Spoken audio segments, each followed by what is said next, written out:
Was it fun? Well, judging from the numbers, I'd say it was.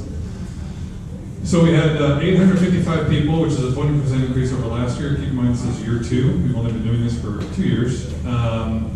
Total number of plates of food, 1,750. We didn't measure that last year, but because we were selling them this year, we were able to do that. Three of the 5 vendors ran out of food, so that's good, I guess. The total number of beer and wine cups poured, 2,300, which is a 51% increase, so I don't know if you should feel proud or sad about that. But that did help our bottom line. North High benefited by $855, so we donated, we donated $1 for We donate $1 from every ticket sold to specifically the music program at North High, and specifically the marching bands. They come out and they kick off Wayfest. So they're super happy. The band leader is super excited to get it because I guess he doesn't get money. So that's really good. But in the end, for Coronado, we raised about $10,000 for the entire neighborhood. So it's pretty awesome. That's a 190% increase over last year. I'd like to correct something. What?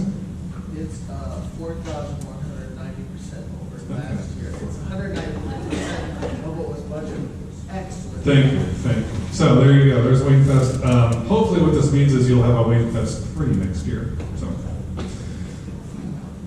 All right, Brett is up.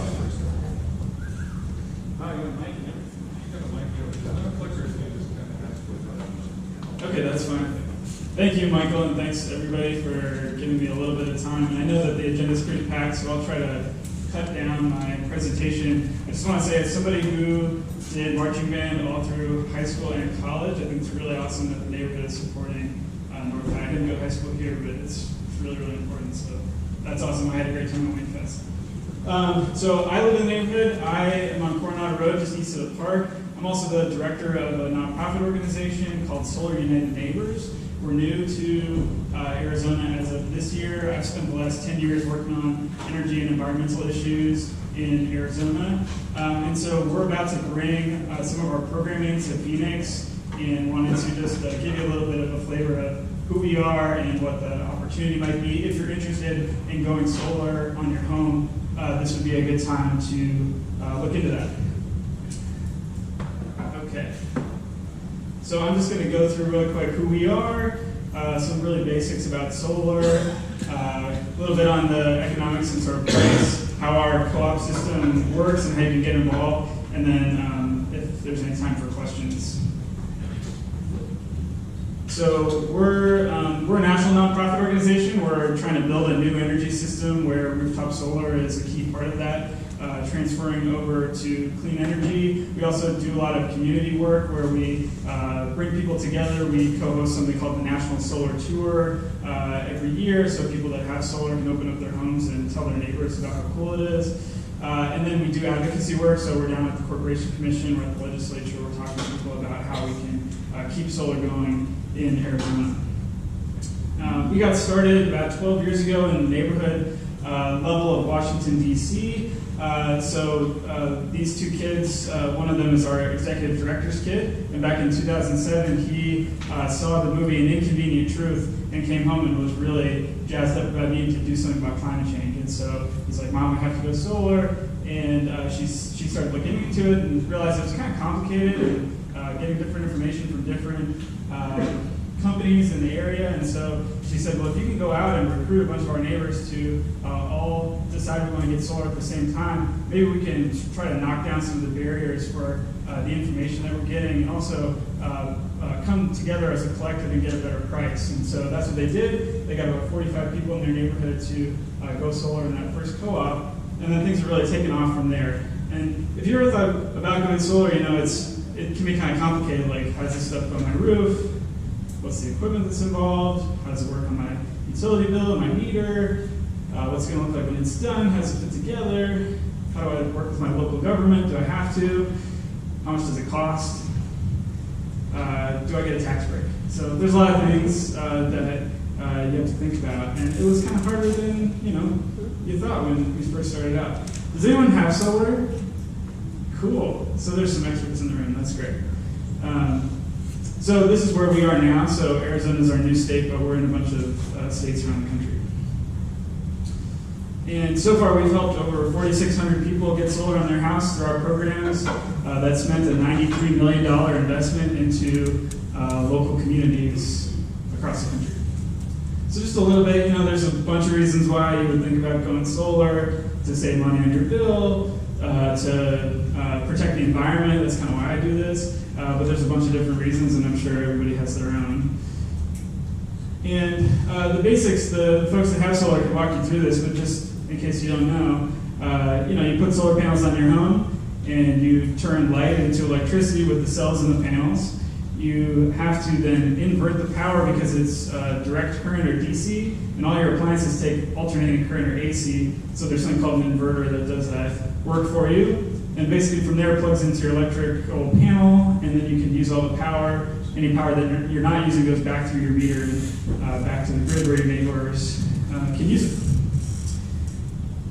And you want a south-facing roof, ideally, to put solar on, because that's where the sun's coming from. West is okay as well, because that's how you're going to use the power when you come home. North is bad, so try not to put it on the north side.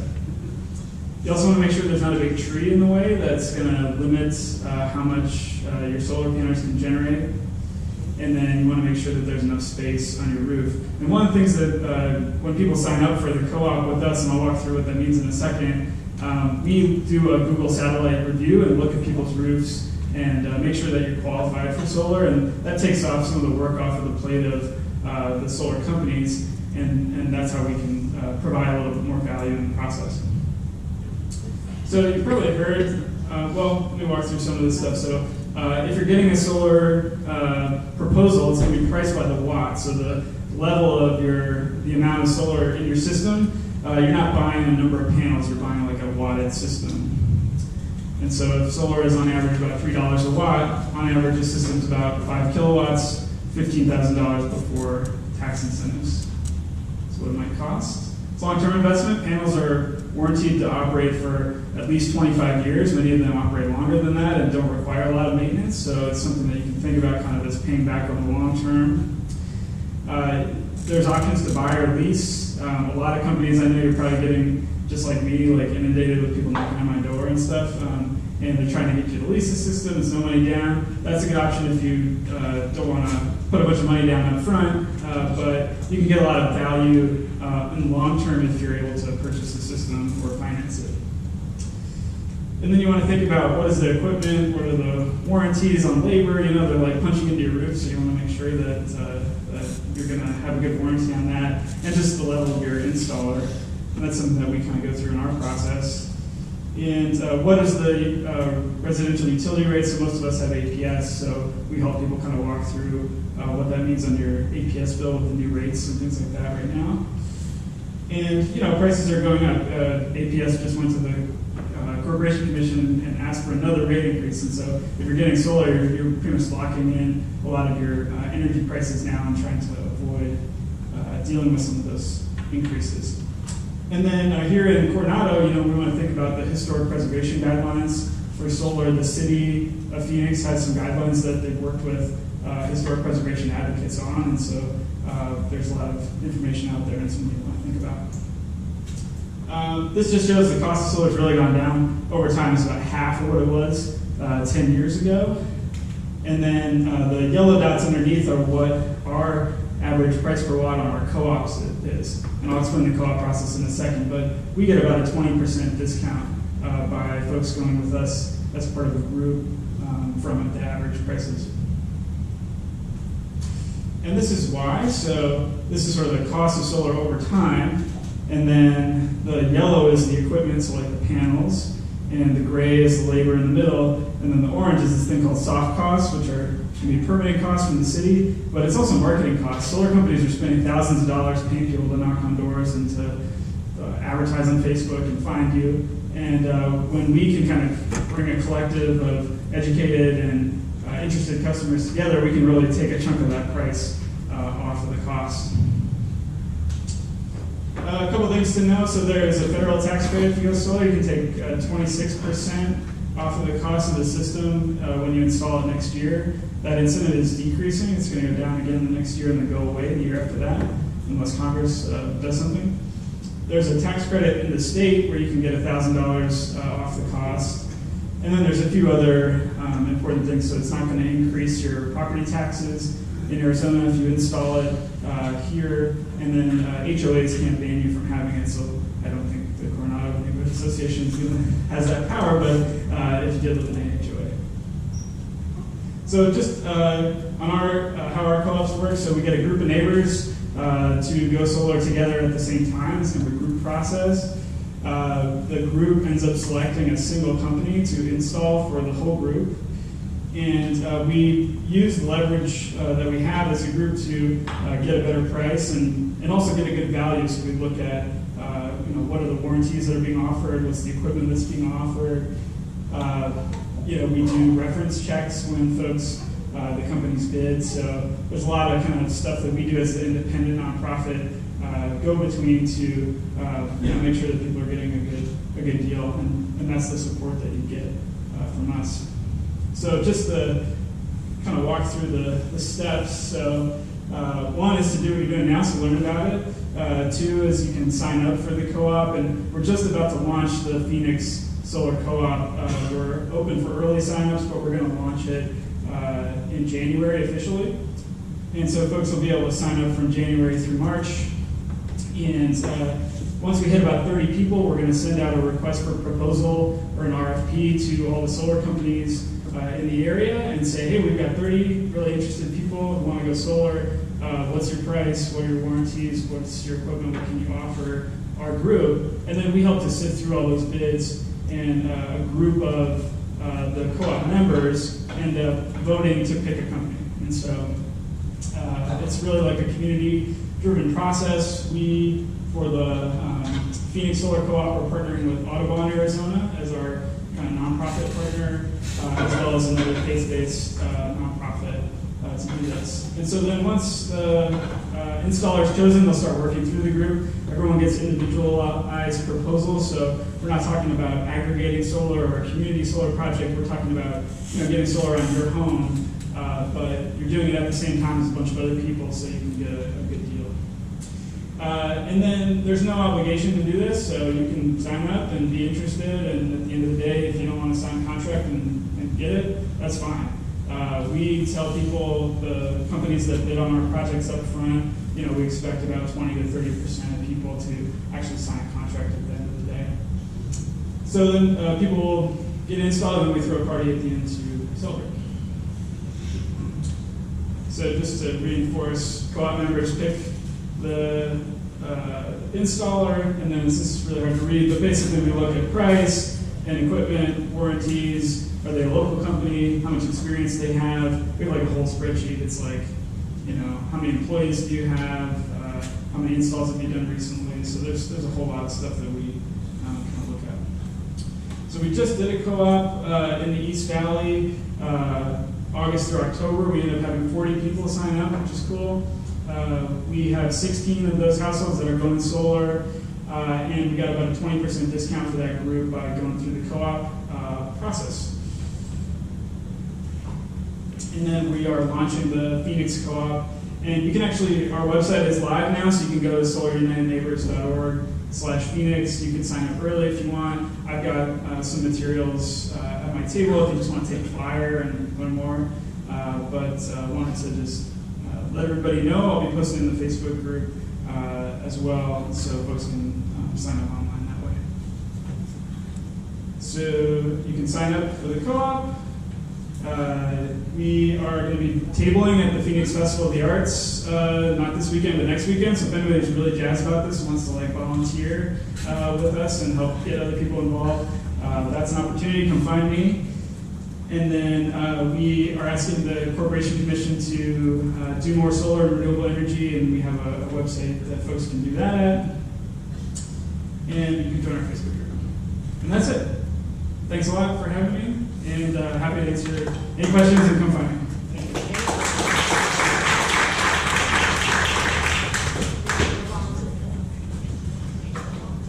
Okay. You're up. I took some liberties with it. I know.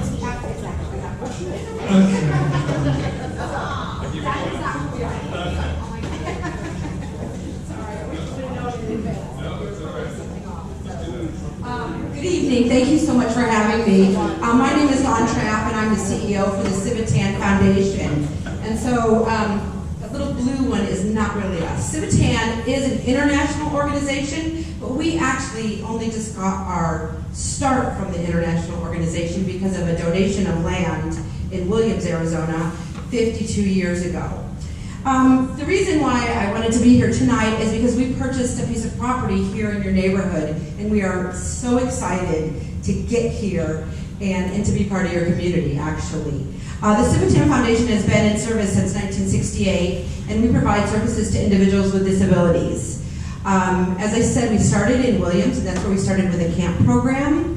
But fast forward, we now have day programs, employment services, social enterprises, we have catering, we have art, and I think it's really going to be a great fit here in your community. We bought the Henson Mortuary and the side building where they were keeping their hearses there as well. So those two buildings we have purchased, and we've been working with architects and contractors to get started, and I'm really chomping at the bit because that process is taking much longer than I ever thought that it would. But what we're going to be doing is we're going to be putting in another day program, employment services and day program. And with that, our grand plans is and I have some pictures here, I have some photos tonight. But our grand plan is in the chapel piece that we are going to be putting a little restaurant there that our members, individuals with disabilities, will help run and operate. Along with the garage, we're going to make that into a marketplace. So the marketplace is going to have arts. We're still working through all of it, but there'll be some arts. There'll probably be some thrift. We have another thrift store in another part of town. We'll have also the members there making their arts. We have a lot of fine arts that are going on there. So we hope to start actually swinging some hammers in probably within the next 30 days.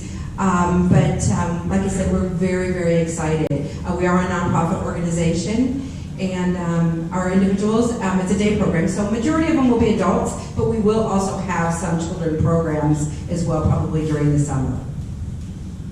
Does anybody have any questions? Yes? Hi, I'm Maggie, and this is Lucretia. We want to restore that mural on the building.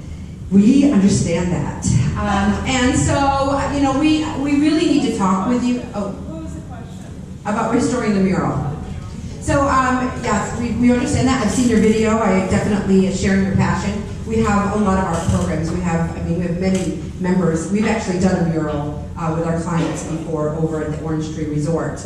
We've had some conversations with the city. So, we're really going to have to talk individually on that and see exactly how it can be done and the cost. We really don't have the budget right up front to restore that. And I know that the city, there may be a little bit of city funds there, but it's really working with you on seeing if it really can be done. And to go from there. Yes. Any other questions? Yes.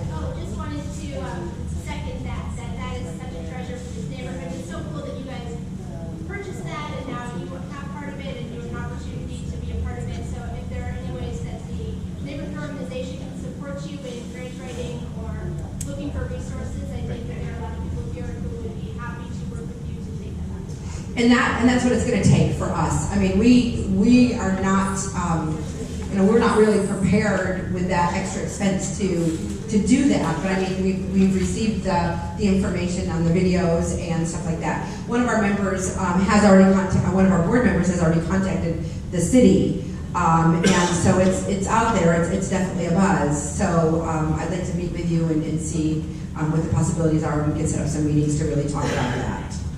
But we grant if anybody knows any grants, of course we write grants all the time, but if anybody has any leads on specific grants for that, I would absolutely, if you could share that with me, I'd really appreciate it. I'd like to put a sign on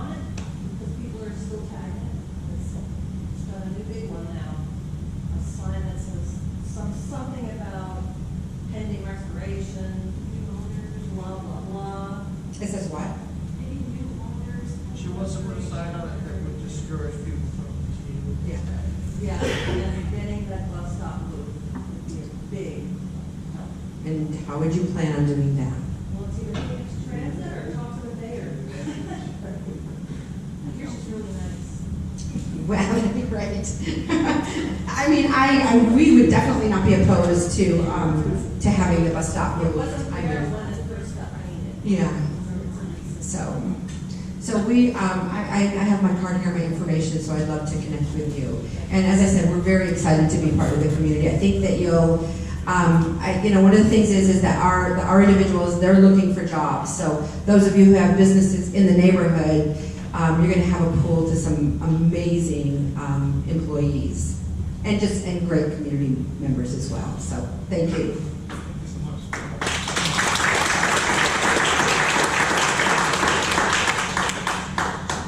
I know that's not your right logo, but just so to give you context, I'll block it. This is the mural we're talking about, the Prayer of St. Francis. It was done by Rose Johnson and kids from North, I think, many, many years ago. So that's what we're trying to restore. Okay, Chico, I'm leaning on you for this. Unless they, I guess, you guys come up. So I was pinged by Chico Robinson last night. What? 2 nights ago. Was it 2 minutes? Yeah. Holy crap. So this news broke yesterday morning, I guess. HG Central contacted me and so forth. So Chico's been really proactive about reaching out to the community and figure out how we can get involved, get information out. So he knows certainly more than I do at this point, so I'm going to pass him the baton and kind of give you the old scoop. So first thing I'll say in terms of reasons and actual statistics, the information is just not there yet, so I can't give specifics. But what we found out as educators a couple nights ago is that 3 schools, Emerson, which is in our neighborhood, Dunbar and Faith North schools, about closing at the end of the school year, and that students at Emerson will be consolidated into the student population at Whittier Elementary School, a total of 800 students. I do like to say that there are 2 principals from 2 schools, one Whittier, and one of the schools that is closing that are Emerson, and they're in the back.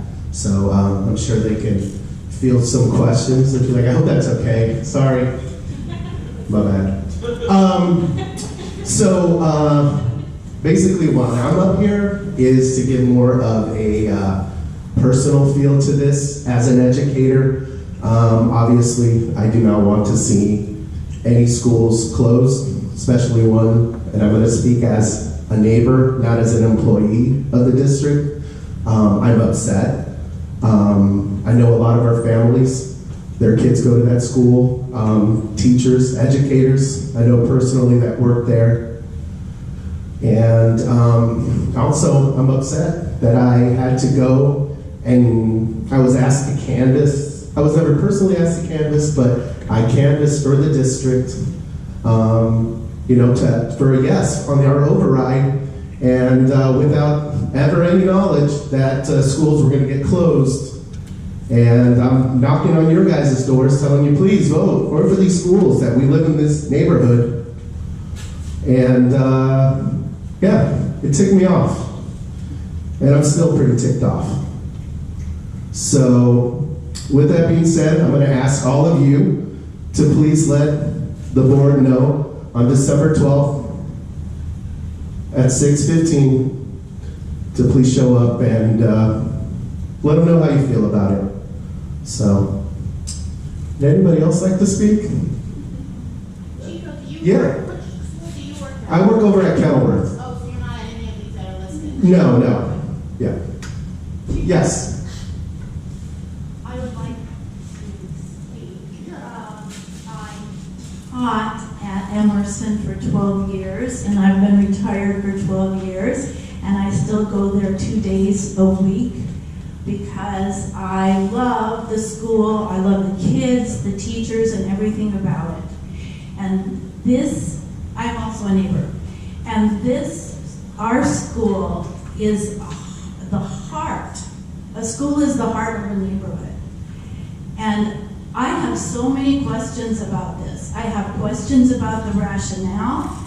If I was a parent, would I want my child going to a school of 800 students? I don't think so. There may be some reasons for changes. I don't know.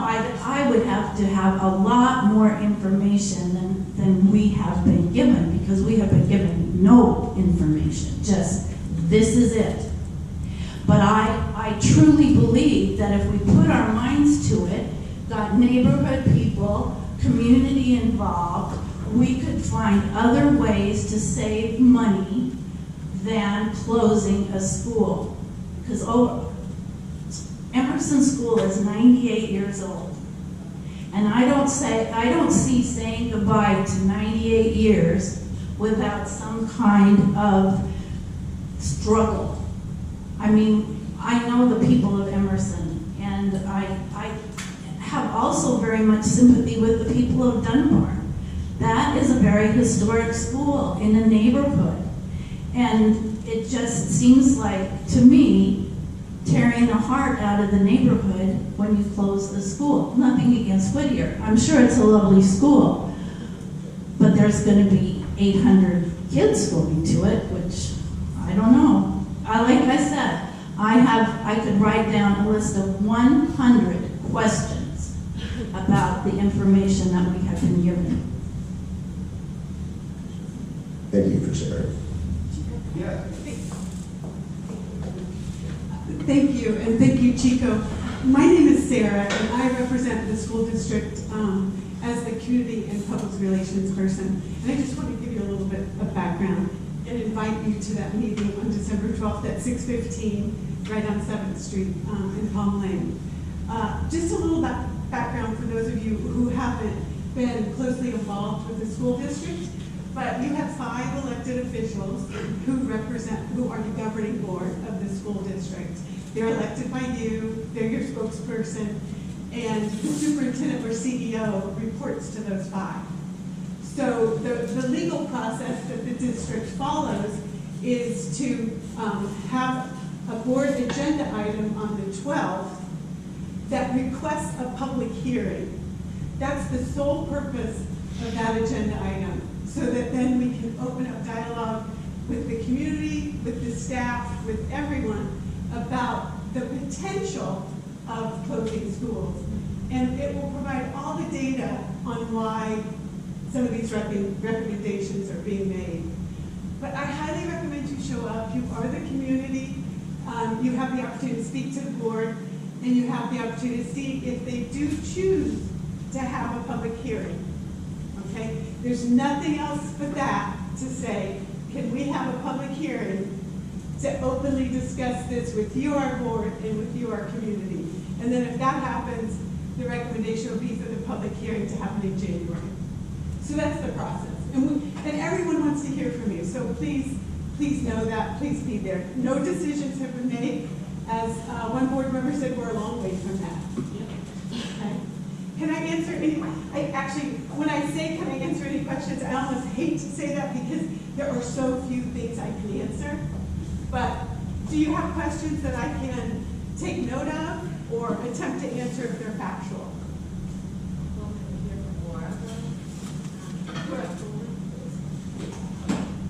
Did you want to speak on the topic, Laura?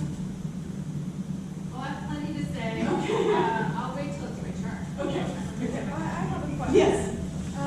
So I know that obviously my son goes to Emerson, Right. and so I'm not too nervous about Whittier. I've heard lots of good things about the school and the facility. I'm curious. I guess schools, we just have to override, and that's for the district, which helps to pay for facilities and buses and stuff like that. And then, but the individual schools get their funding specifically from how many students are attending. Is that correct? Basically, school funding is based on student enrollment. Okay. And so, I don't know if you have information, but this would be, I think, helpful to have at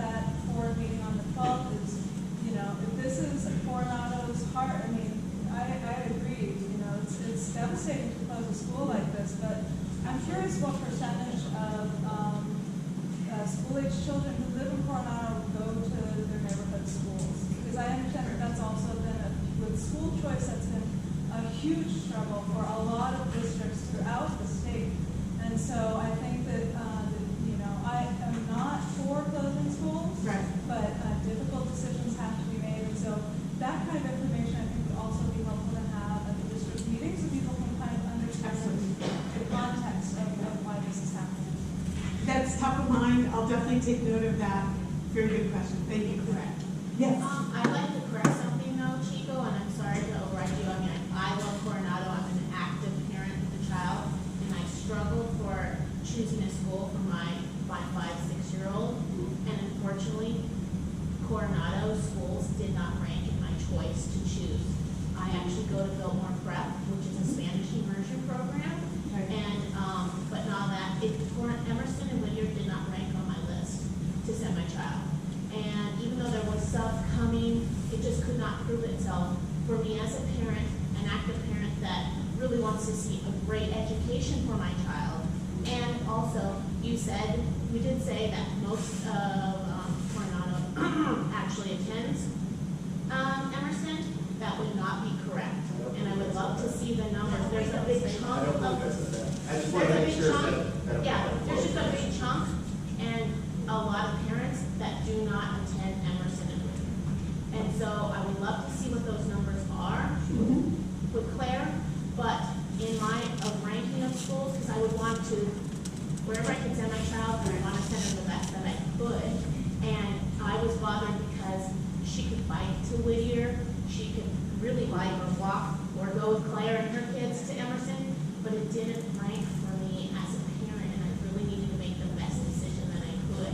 And it's hard. I mean, it's like choosing a college. It's like choosing a college for my child, and it was pre-K, and it was kindergarten. And those are really some important years, the foundation of school. So. Right. Biltmore Prep is in the neighboring Creighton Elementary School District. Any other questions? Joseph? I think that you bring up, I worked in the district as a teacher. I went through the closure and merge of Garfield and Shaw. And I think you bring up a good point, and something that I hope district looks into is why are you taking your children out of your neighborhood? And I think you're a valuable voice for us, because we need to understand your perspective as a parent of this community, because really your kids should be walking or biking to the nearest school because they're giving your kids the education that they deserve. And so I do hope that you'll join us in this process and be that voice, because there are a lot of your community members or children in your community who maybe don't have access to other opportunities. And so I think your voice is very valuable in that. It was, and just to let you know, yesterday I spoke with 26 different set of parents that do not send their kids that are in the Coronado. I had specific conversations with them that are here, that live in Coronado, spending money, getting their homes ready, putting all their money into this neighborhood, their efforts, their time, and they don't go to school. And they're all, let me just tell you, under the age of 8 and under. So that's a lot of our future. We would consider North, we all had this really deep conversation. North as a high school, but right now it's an elementary, nothing rated. And we're all willing to carpool, we're all willing to buy a bus, to go out of the neighborhood. But I'm sad that the neighborhood, that we're doing it now that Emerson is on the chopping block, but it's been named. I'm sad that it's taken up right now for everyone to get a fire under it. Is it too late? Yes. I have a question. I live across the street from Emerson. I have a pre-K. I actually just went to school for a tour. So I'm extremely concerned. And I guess I would wonder if you close Emerson, what happens to the school? I guess my big concern, does it become another charter school that further atrophies? Because that's that's further taking to students out of public schools, that's further hurting funding. And that's it. I think this dip enrollment, I get it, but are you potentially making the problem worse by opening space for another charter school in the neighborhood? And it's a very important question to be answered. I also would say that this particular moment is terrible timing, because I have a 4-year-old looking into kindergarten, Emerson's on the list, and now why would I put him in a school that's in jeopardy? You know, I still will, because I'm an activist in the community. I would send my son there to save the school, honestly, and if it's enrollment that you need, or you know, like what are the things that you need to see, I things. I mean, I'm a union activist, this is my life, so I'm willing to do that, and my children are brought up in that same environment, so, but, I'm very concerned in the same way Annika is talking about. Even further than a charter school, like, you could zone that building, if you think about all the hipster neighborhoods that turn things into hotels, or turn things into markets, like, you got an old school, that's a cool hipster Instagram spot, like, it's really concerning to think about what could then come from, a community school like that. And so I would be interested in very concrete, like milestones or benchmarks that the school and the district needs to see in order for us to say, like, no, it's going to, and I think it's partly to what they're saying about standards, which of course is important, and then additionally about enrollment and like what the conversation should be, because, there's just a lot to take on. All good points, and all of these are great points. I definitely am taking note of them, and we'll get them back to the leadership team. Yes, sir. Just kind of, do we know how many students your school is supposed to hold? I do, but I can't out of open meeting law provide any data tonight. I can just ask you to come to the meeting or provide me questions and get those to you. The only thing that I'm allowed to do tonight is talk about their process. Pardon? Can we say if it's higher or lower?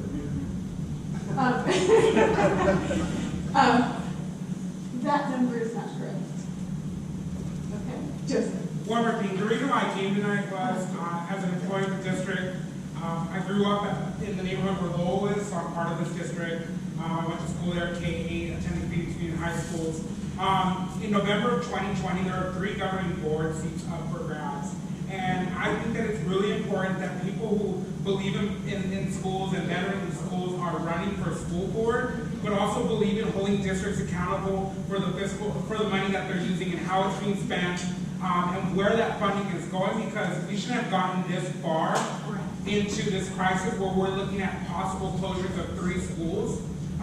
Clearly this should have been something we've been talking about, because this didn't happen overnight. This has been happening year after year after year. And so coming to board meetings and holding those governing elected officials accountable, but also remembering that there are 3 open seats in November of 2020. And it's time that we get the right people in those seats so that we are holding districts accountable and funding is going where it belongs.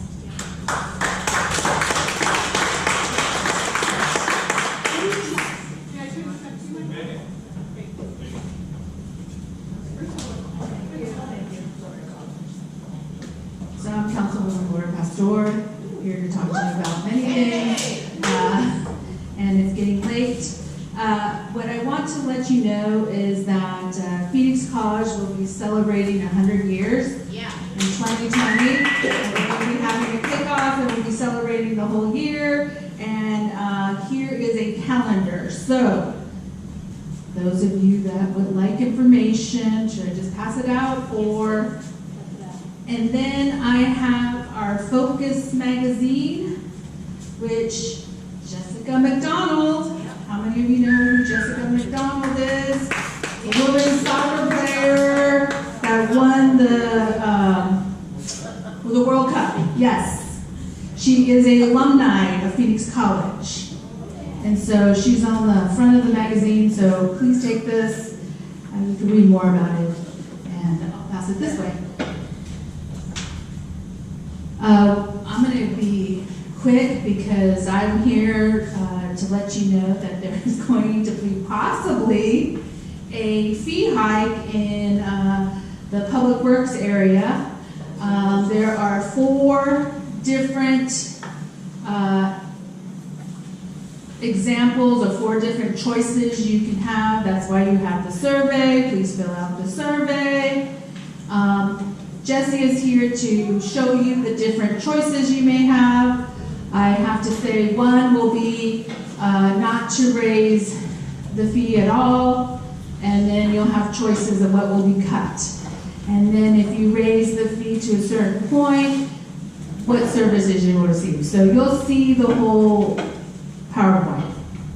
We got it? You have a PowerPoint, Jesse? Okay, then you'll tell them. You have stuff, right? And then, let's see, because I want to get out to the meetings, because in January, the end of January, we will convene and have a discussion. I will be at 17 meetings between now and the end of January. So I want to get out into the neighborhoods and hear your voice. We also have a survey online. If you go online, please identify yourself as a District 4 resident, because I want to know. The other piece is, we do know at least District 4 has a different type of families that either are on a fixed income, more mature, I used that term yesterday, people laughed at me, a more mature family, or we have working class families or working families that are on a budget, a really tight budget. And so I'm also in those neighborhoods to hear what their opinion is. And you can then decide choice 1, 2, 3, or 4. Let's see what else. The mural is very important. There's a lot of history with the mural. Those of you that are advocating the mural, I suggest you come educate what community she entered and what type of activity happens within this community. I'm also saying that we have many artists within our community that probably could, as a collective, could come together and see what the needs are and the needs and the cost. I have seen this community rise to many occasions when there's a need and to help. The city does have an arts department, and you can write for grants, but the mural needs to be saved. That's my opinion as a city councilwoman. About that bus stop? The bus stop, yes, the bus stop. That's a Valley Metro and a transit conversation. I have learned it's not that easy to remove bus stops because of the way how they measure it and the points. We can talk about it. I will have them look at the bus stop and see what we can do. Traffic, all of it, how the buses move and everything, times, efficiency, all of it. So I will look at it. Okay, I will look at it. Let's see, 1, 2, 3. Highly suggest, encourage that you show up at that board meeting. The board meeting, they need to hear your voices. I would really demand for a public process, and I would demand for transparency. And what I mean by transparency is to demonstrate the numbers. How did the superintendent get to that decision to then make that suggestion to the board members?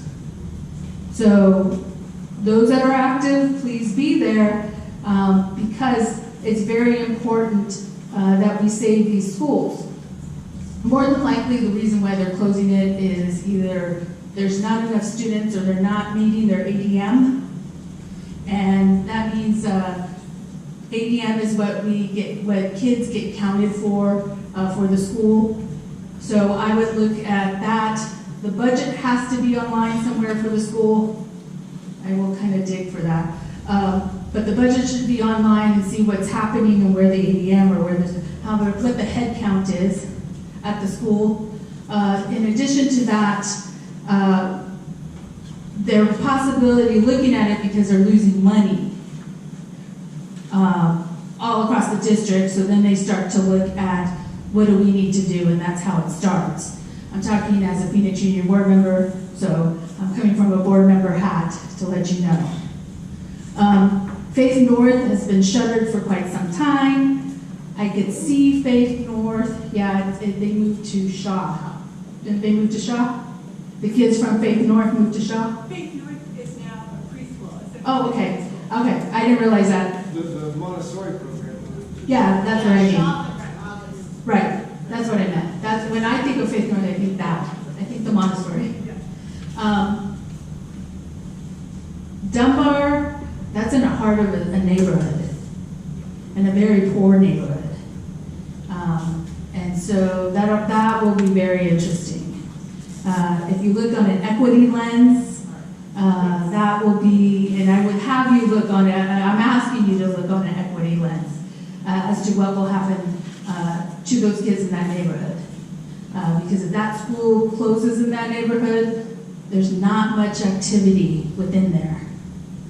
I just know the neighborhood really well. And there's a bright students that come out of there because I usually pick them up and take them to school sometimes at South Mountain Community College. So I know the neighborhood very well. A lot of poverty.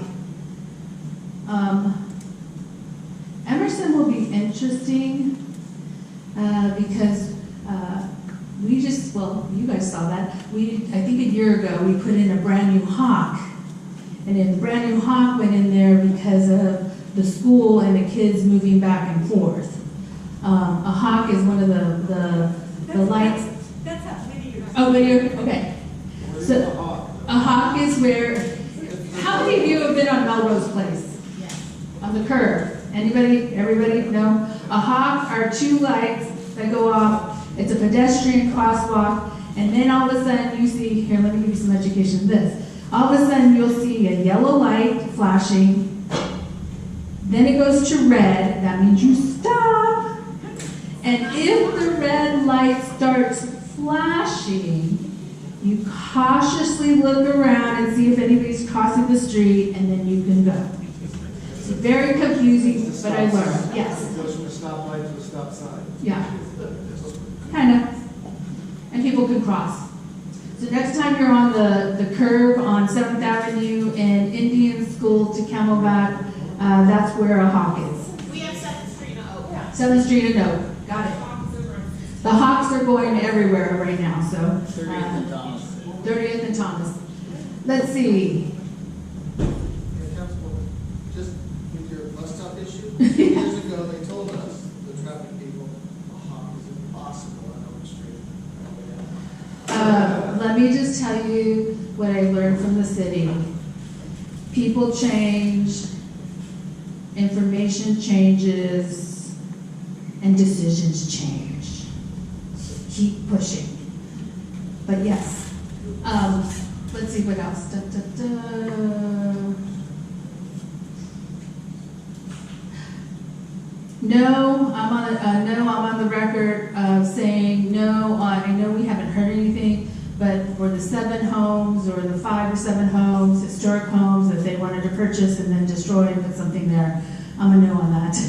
So just to let you know, it's over there by Banner. I can't remember. I don't know the exact street. 11. So that's a no for me. So I think you come into a historic area, then you preserve the home.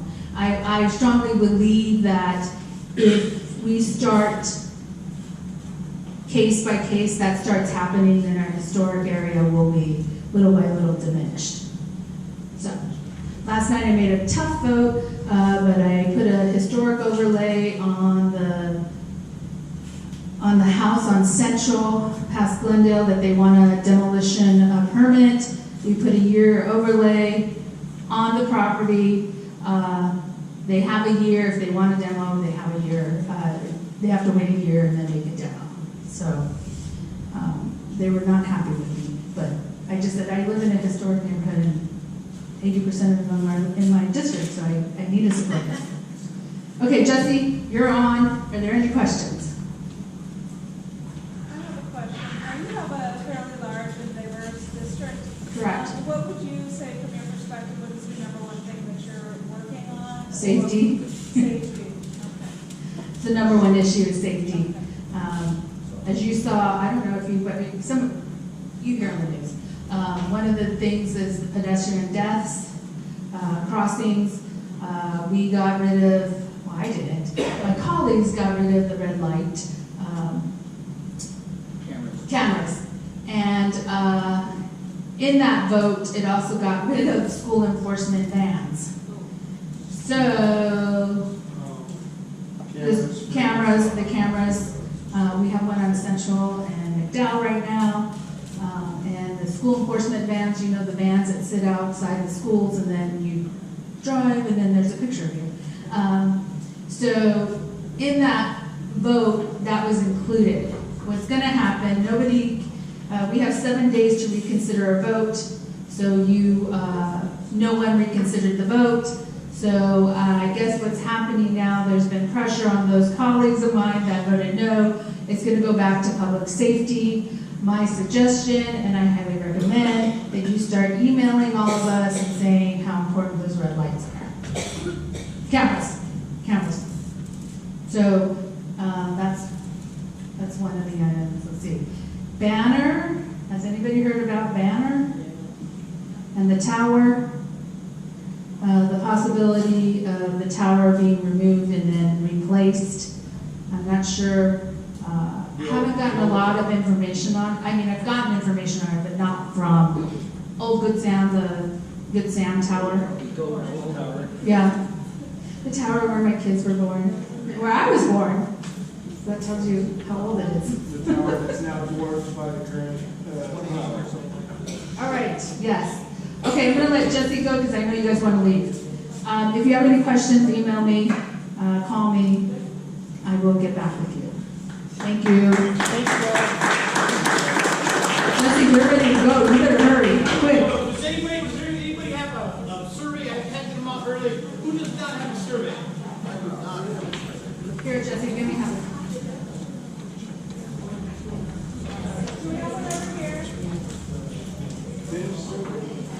Collecting? Just leave it there, I'll get it right now.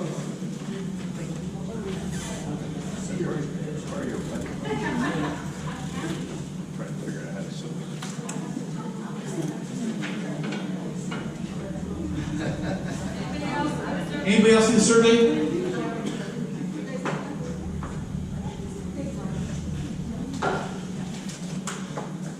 Good evening, everybody. My name is Jesse Duarte. I'm with the City of Phoenix Public Works Department. What I'm here today to talk to you about is a proposed trash and recycling rate increase options we're looking at. Right now, currently, what you pay for trash and recycling collection is $26.80. For those $26.80, you get trash and recycling collection once a week. You get 4 times a year bulk collection. You also have the availability to 9 household hazardous waste events. And you also have the ability to go once a month to our transfer stations and dump off about 1 ton, which is about 2,000 pounds. That's what that covers. I'll give you a little bit of history. We have not had a rate increase in the City of Phoenix for 10 years. And the reason that we haven't had one is that we've been really working hard on efficiencies and looking at recycling. Recycling in the last years have been bringing us about anywhere from $9 to $10 million a year. And if everybody's been seeing news, reading the paper, recycling has taken a dive. We're looking at less than $3 million a year in recycling. The other things that we've done in the last 10 years, we've actually, if you notice, we went from different day collection to same day collection. That saved us about $1.3 million a year to do that. The other thing that we have done is we changed how our fleet is fueled. Not all our fleet is 100% yet, but we're using CNG, combined natural gas, instead of diesel fuel. That has saved us in the vehicles about a little bit over $1 million in that as well. So we have also looked at efficiencies in routing. We have done a lot of things. We've looked at our disposal area, looking at right sizing. Instead of buying larger equipment, we're buying smaller equipment that is a lot less expensive than the ones we're purchasing. And then the other things that we have done in the past is actually looking, instead of purchasing a new vehicle, we have rebuilt the vehicle. So that's what's got us through these last 10 years without a rate increase for our customer. Some of the things that we do right now, we have a total of about 600 staff employees. We run just probably under 200 large equipment trucks each day throughout the city. We also have about 433 vehicles, heavy equipment vehicles that we utilize. And we also have 2 transfer stations, one up north, up by Deer Valley and I-17, and the other one down south by 27th Avenue and North Buckeye. We manage those. We also have 1 landfill that we take out to Buckeye, all of our refuse out to Buckeye. And then we have 5 closed landfills that we still have to manage. So for right now, that's everything that we cover for the services you pay for $26.80. And the other thing that I want to make sure is that you guys understand the history of where we've gotten. One of the things that back 10 years ago, a solid waste vehicle, the ones that you guys see are the ones with the arms inside to pick up on your in your residence. Those trucks ran about $250,000 back then, about 10 years ago. Now they're running about $350,000, $370,000 for each one of those vehicles. Those vehicles last us anywhere from 7 to 10 years in a replacement cycle that we utilize. So those are some of the things that we have done. But what we're looking at now is that in order to continue moving forward, we need to have a rate increase. And what I want to do right now is I'm going to hand out another form that shows all the different options.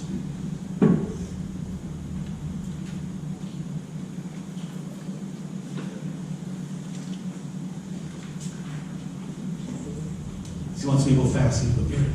Go. There's over there. Go. So, what you're going to be looking at right now is the options that we have. If you look at option 1, in order to maintain our current service level that you have currently right now, we're looking at $6.40 rate increase, monthly rate increase. That's to continue with everything that I just went over, to continue to do that. Option 2 is eliminating composting. I don't know if some of you have, we have a third container which actually pay $5 more for, but it's subsidizing some of the rate.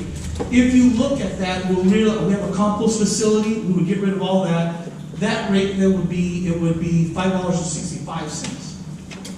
Option 3 would be to go to recycling every other week. If you've noticed or seen the newspaper or read the news, the city of Sierra Vista down south suspended their recycling program.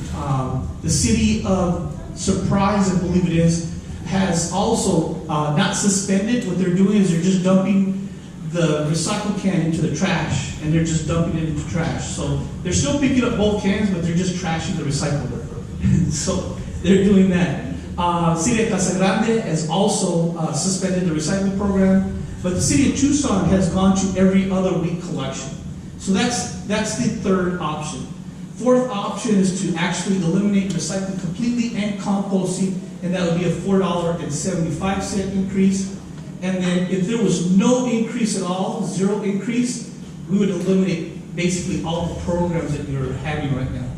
That's where we're at right now. If you look at the other side as well, next to it, the option 1, 2, and 3, those are things, instead of taking the overall hit the first year, breaking it up in a 2-year phased-in approach as well. So with that, if you have any questions, I'm here to answer them. I don't know anything about the school or district. I'm pretty much with the city. Yes? Do you know the percentage of material that is actually recycled from what's put in the bins? Yes, we recycle about close to 150,000 tons a year. Let me give you an example. When we talk about recycling, you talk about trash. We travel, with these trucks every year, we travel 7 million miles a year within the city, each year. The other thing that's you'll be astounding is that we dispose of 1 million tons of garbage. Now, how many of you have gone to Diamondback Stadium to see the game? Right? That 1 million tons would fill that stadium 7 times. That's how much garbage we get rid of. You got a question, sir? Why is recycling going on? Recycling, it's just an option. It's not going well. Well, you said that people are shutting down their facilities. No, it was China. Right now, when recycling started back in the late 80s, early 90s, the United States had all these paper mills and they were recycling everything. And then all of a sudden, China came in and it was a lot cheaper. So China started we started transporting all of our recycling to China. They were buying it big time, paying big time money. About 2 years ago, China said we're no longer going to accept anymore. So that's where the problem happened. That's why right now what we're seeing too right now is we're also seeing markets being available. We're also seeing back east and in central United States, other paper mills opening up and other recycling facilities starting to open. That's what we're seeing. But the market right now there's just some recycled material that's not being recycled, a lot of the plastics, but there is still a market for a lot of things out there. It's not going away. It's just the quality of the material, the price that they wanted isn't there anymore. Yes, ma'am. So what percentage of what you collect is getting recycled? Not the total amount of pounds or tons that you recycle, but say my compost for my recycling bin has cardboard and plastic and glass.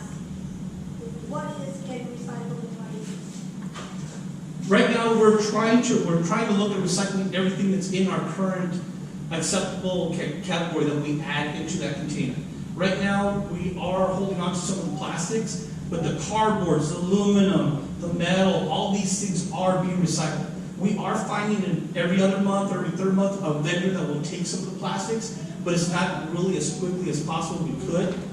The city of Phoenix, in the last 7 years, 8 years, we created this Reimagine Phoenix thing. Right now, we're actually diverting about 34% of our material. So we have about 34% diversion rate right now, when you look at overall. But in a residential home, we did a survey, we called it a trash survey. We looked into the container, we had a consultant come out and pulled all these cans and looked into what was in the trash and what's in the recycling. And if you looked at it, inside the trash can, there was at least over 50% of the items in there could be recycled. One thing that we did notice, 35% of that was green waste, was tree trimmings, and that was in the trash can.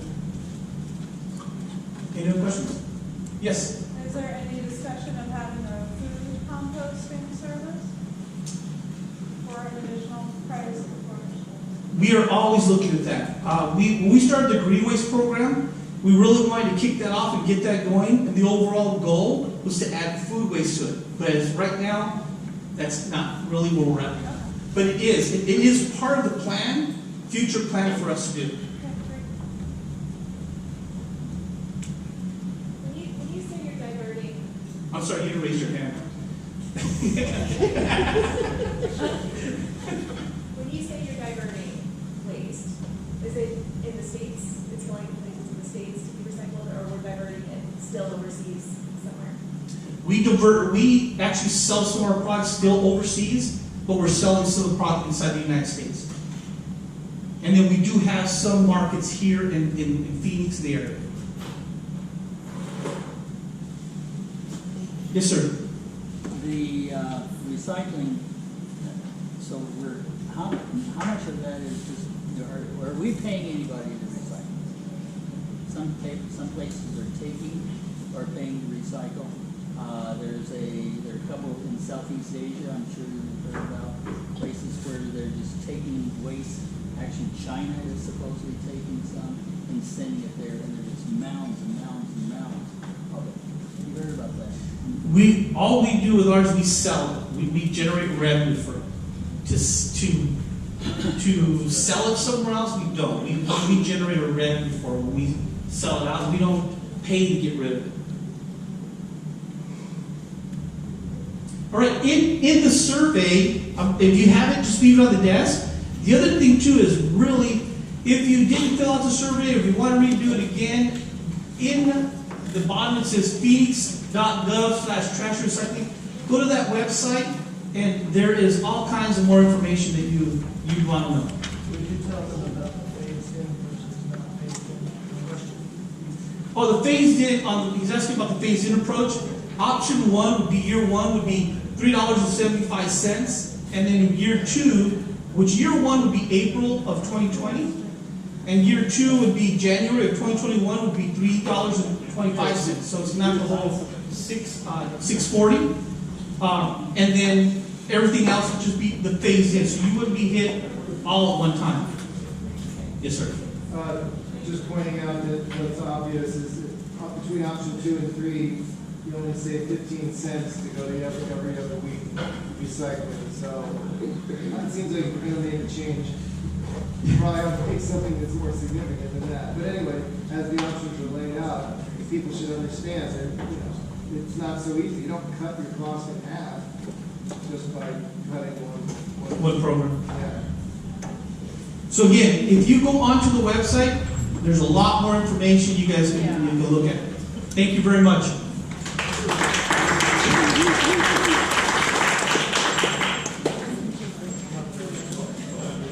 Sorry guys, I know you probably heard enough of me already. I just want to share with you guys that tomorrow at the UFCW building at 4:15, the Phoenix Elementary Classroom Teachers Association, PECTA, we'll be having a community meeting there. We'd love to have all of you guys there. voiced more concern, talking about this possible school closure. So, thank you. It's at UFCW. Where's that at? J. Arduino.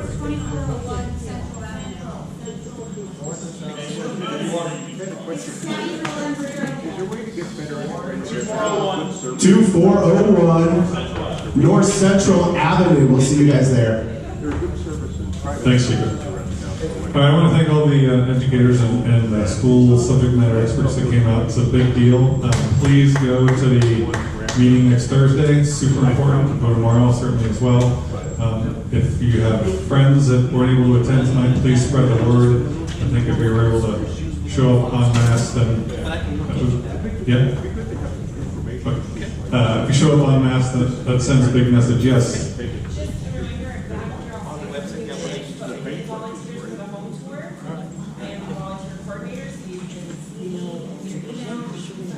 Thanks, Michelle. I forgot about that. Yep. So we absolutely the home tour, by far our largest event of the year. It is 100% volunteer staff. So please go see Michelle. We get a lot of shit. Funding for the yes. This isn't just Wayne Fest all the time.